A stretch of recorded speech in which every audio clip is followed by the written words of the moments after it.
अदालत से उसने अपने लिए जिंदगी नहीं मौत मांगी है। इतने जुल्म और सितम ढाऊंगी कि इस हवेली की बहू बनने का ख्वाब मिट्टी में मिल जाएगा। सर्वमंगल मांगल्ये शिवे सर्वार्थ साधिके शरण्ये त्र्यंबके गौरी नारायणी नमस्तुते। मंगलम भगवान विष्णु मंगलम गरुड़ध्वज मंगलम पुंड। हार पहना बेटी।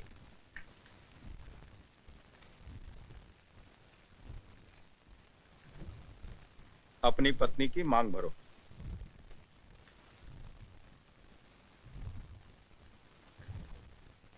ऐसे नहीं बेटा, इस सिंदूर का अर्थ तो समझ लो। तुमने एक बार अपनी पत्नी की मांग में सिंदूर भर दिया तो तुम्हारे जीते जी ये सिंदूर कभी नहीं मिटेगा। इसका मतलब ये सिर्फ सिंदूर नहीं, इस बात की गवाही है कि तुम जिंदा हो और सही सलामत।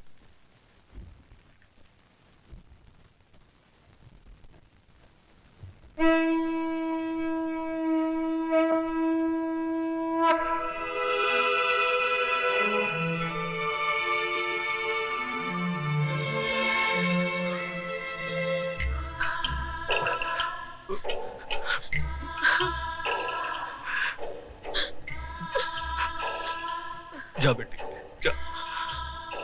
मैं वाहिगुरु से झोली फैला के तेरी खुशियों की भीख मांग लूंगा। जा।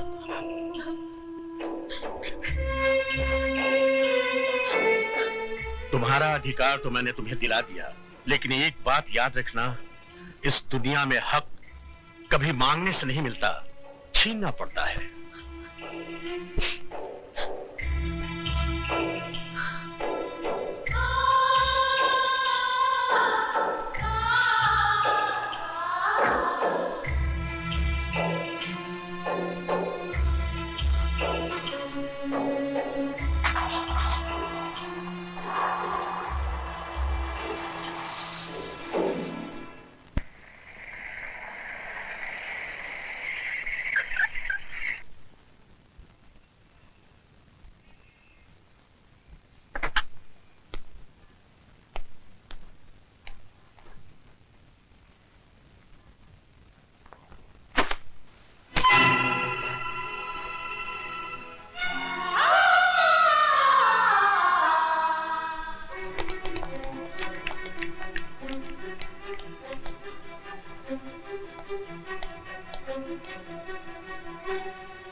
बहू जी, हम लंदन जा रहे हैं, अपना वादा मत भूलना। हमारे आने से पहले ये कूड़ेदान का कचरा इस घर से बहुत दूर होना चाहिए। आप फिक्र मत कीजिए बाबूजी, ऐसा ही होगा।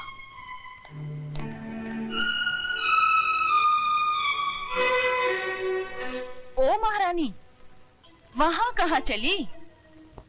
जी मैं। रामू, जी मैम साहब। इनको जरा इनका महल दिखा दो। मुझे महल नहीं, मुझे मेरे पति के चरणों में जगह चाहिए। ओए होए, सती सावित्री की बात तो सुनो। लगता है बाप ने ठीक से समझा बुझाकर भेजा है कि उंगली पकड़कर पोंचा कैसे पकड़ा जाता है। कान खोलकर सुन ले, इस घर में मालिकों का कमरा अलग और नौकरों का कमरा अलग है।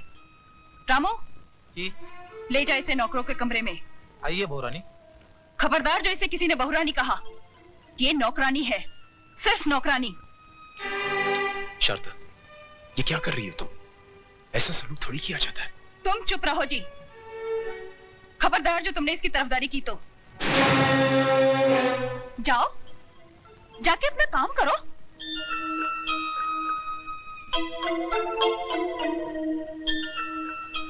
ए, मैंने तुझसे क्या कहा, सुना नहीं क्या?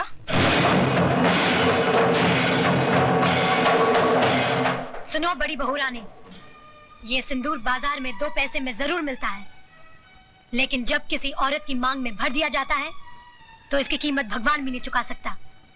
फिर तू क्या चीज है? मेरा कद भले ही 5 फुट का है, लेकिन मेरी जुबान 10 फुट की है और हाथ 20 फुट का। दोबारा तमीज से बात नहीं की तो उसी म्यूनिसिपालिटी के स्कूल में भर्ती करा दूंगी जहाँ तेरा बाप चपरासी है। तूने मेरे बाप को गाली दी? मैं तेरे बाप को गाली क्यों दूंगी? तू तो खुद तेरे बाप के लिए एक गाली है, वरना अपनी छोटी बहन की दलाली करने यहाँ नहीं आता, समझा?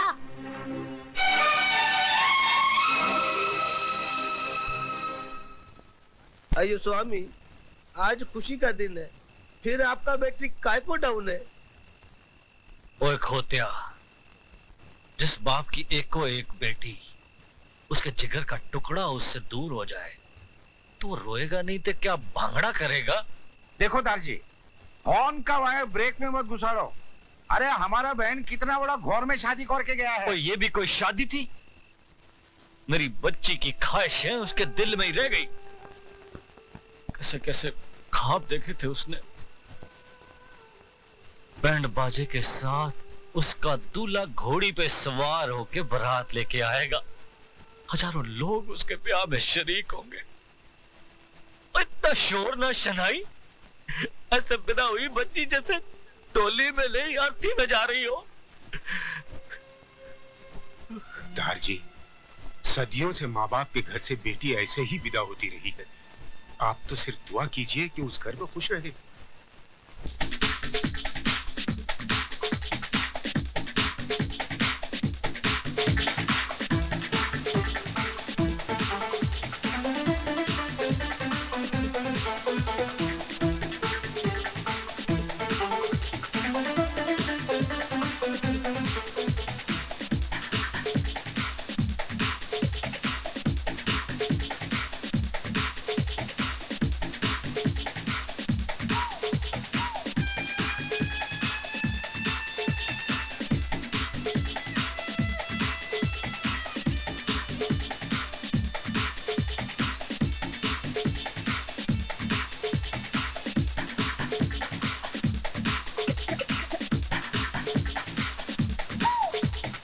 यार राज, महफिल में सभी हैं, सिर्फ वही नहीं है जिनके लिए महफिल सजी है। सुरेश, जूतों को पैरों में पहना जाता है, सर पर नहीं रखा जाता। अच्छा राज, हम चलते हैं, रात काफी हो गई है, फिर तुम्हारी सुहागरात भी है। हमारा शेर सुहागरात नहीं, सुहाग दिन मनाता है। और वो तो ये कब का मना चुका है, ये बात सारी दुनिया जानती है।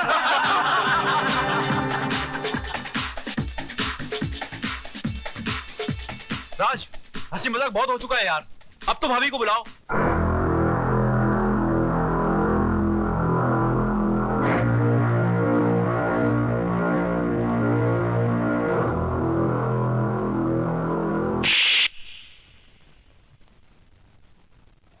दोबारा उस 2 टके की लौंडिया को अगर भाभी कहा तो जान से मार दूंगा।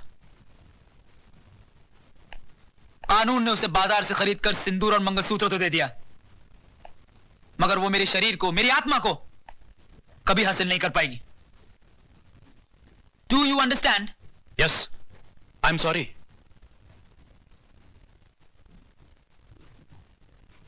Then drink and dance.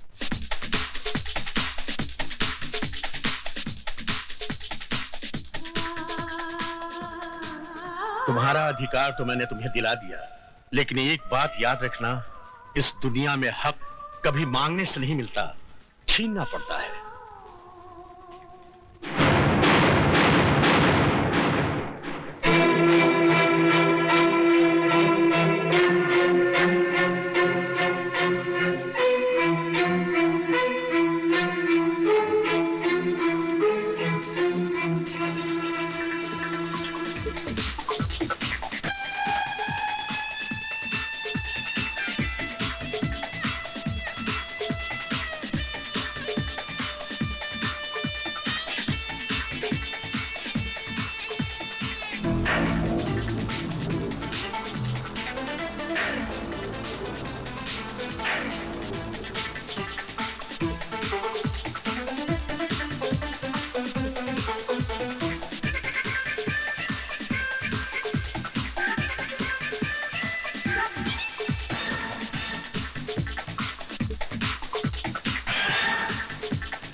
यहाँ क्या करने आई हो?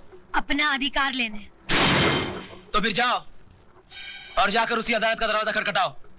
जज साहब, सिंदूर और मंगलसूत्र के साथ साथ मुझे पति का शरीर भी दिलवा दीजिए। औरत अभी इतनी कमजोर नहीं हुई कि हर वक्त भीख ही मांगती रहे। वो छीनना भी जानती है। तो आगे बढ़ो और छीन लो राज को मुझसे।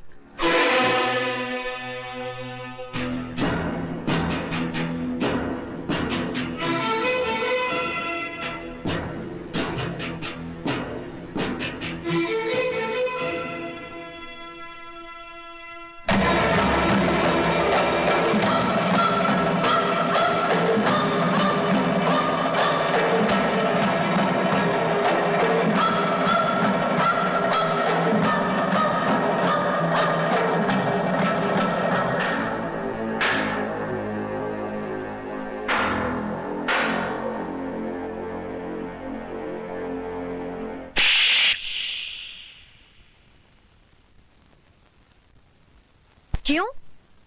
आज मेरा चुम्मा इतना बुरा लगा? उस दिन तो बलात्कार करते हुए बड़ा मजा आ रहा था। मिस्टर हस्बैंड, मुझे भी तुम्हारे गले पड़ने या तुमसे शादी करने का कोई शौक नहीं था। गौर से देख लो मुझे। मैं हिंदुस्तान की अदालत की वो मोहर हूँ जो तुम्हारे माथे पे लगा दी गई है कि मैं तुम्हारी पत्नी हूँ और तुम मेरे पति। जब तक मेरी मांग में सिंदूर और गले में मंगलसूत्र है, दुनिया तो क्या, भगवान भी तुम्हें मुझसे अलग नहीं कर सकता। दारजी, आप फिक्र मत करो, मैं बिल्कुल ठीक हूँ और इन्हें ठीक करना भी जानती हूँ।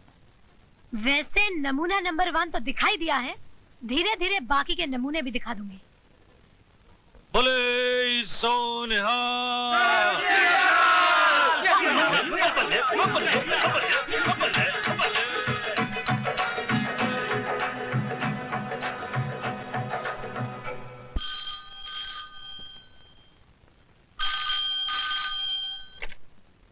हेलो बहू, बाबूजी, नमस्ते। उस कचरे के डिब्बे को घर से बाहर फेंका गया कि नहीं? जी जी। क्या तुम ये नहीं चाहती कि तुम्हारी छोटी बहन हमारे घर की बहू बने? जी जी चाहती हूँ। तो फिर हमारे आने से पहले उस गंदगी को हमारी हवेली से दूर कर देना। कर दूंगी बाबूजी। गुड।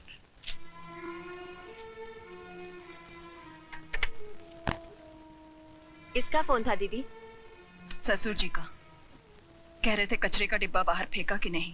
तो कह देती ना, कचरे के उस डिब्बे ने हम सबको कचरे की थैली बनाकर घर के बाहर लटका दिया है। भैया, तुम्हारे चिल्लाने से वो घर से बाहर नहीं चली जाएगी। सिस्टर डार्लिंग, तुमने सोचा था पुरानी हिंदी फिल्मों की तरह तुम उस पर जुल्म करोगी, उसको भूखा मारोगी, नौकरों की तरह बर्तन मंजवाओगी, जिससे घबराकर वो घर छोड़कर चली जाए। आजकल का जमाना बदल गया है। आजकल की लड़कियां मीना कुमारी की तरह आंसू नहीं बहाती, श्रीदेवी की तरह चाकू चलाती। चाकू। वो श्रीदेवी बने या माधुरी दीक्षित, मैंने उसका तेल नहीं निकाला तो मेरा नाम शारदा देवी नहीं। ओ सिस्टर डार्लिंग, ऐसी गलती हरगिज मत करना, वरना वो सरदार आगे से तलवार डालेगा और इंस्पेक्टर पीछे से डंडा। तो क्या करें? हाथ पर हाथ धरकर बैठ जाएं? कह दें कि माला जी हम हार गए, आप जीत गए। भैया, मैंने जब से होश संभाला है राज से प्यार किया है और मेरे जीते जी कोई राज को मुझसे छीन नहीं सकता। तुम माला को हराने की बजाय राज को जीतने की कोशिश करो, क्योंकि राज भले ही तुमसे प्यार न करता हो, लेकिन माला से नफरत जरूर करता है। और इसी बात का फायदा उठाकर बरस पड़ो उस पर, गिरफ्तार कर लो उसको अपनी मोहब्बत में।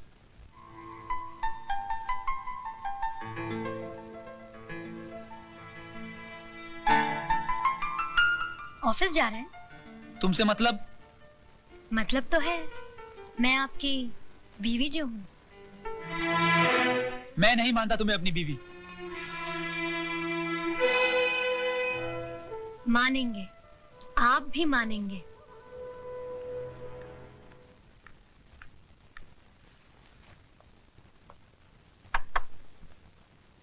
क्या मैं अंदर आ सकता हूँ?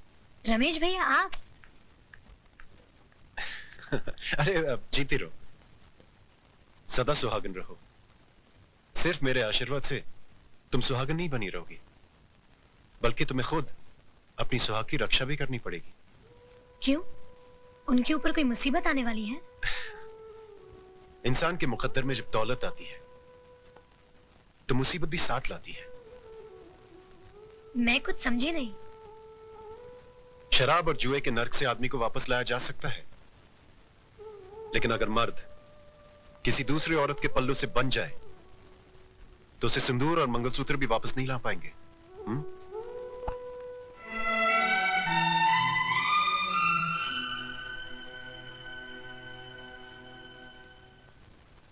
जिया बिनु देह नदी बिनु बारी, तैसी नाथ पुरुष बिन नारी। माता सीता कहती है, जिस तरह जीवन के बिना शरीर है और पानी के बिना नदी है, ठीक उसी तरह पुरुष के बिना नारी का जीवन है। स्त्री को अपने पति का साया बनकर रहना चाहिए, चाहे सुख में हो या दुख में। अपनी सुहाग की रक्षा के लिए अगर घर की सीमा को भी पार करना पड़े तो पार कर जाओ, तो पार कर जाओ, तो पार कर जाओ, पार कर जाओ, पार कर जाओ, पार कर जाओ।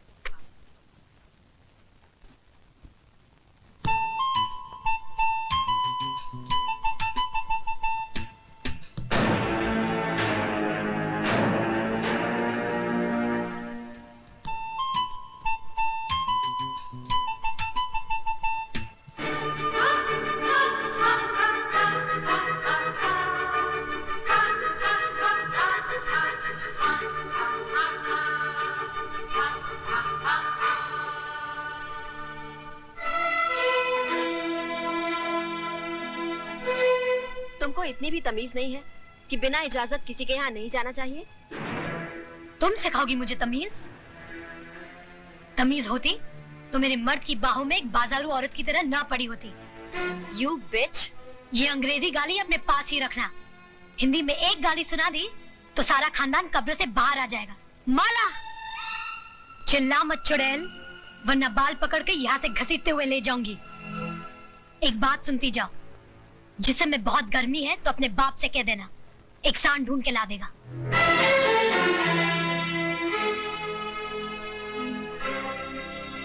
चलिए घर चलिए।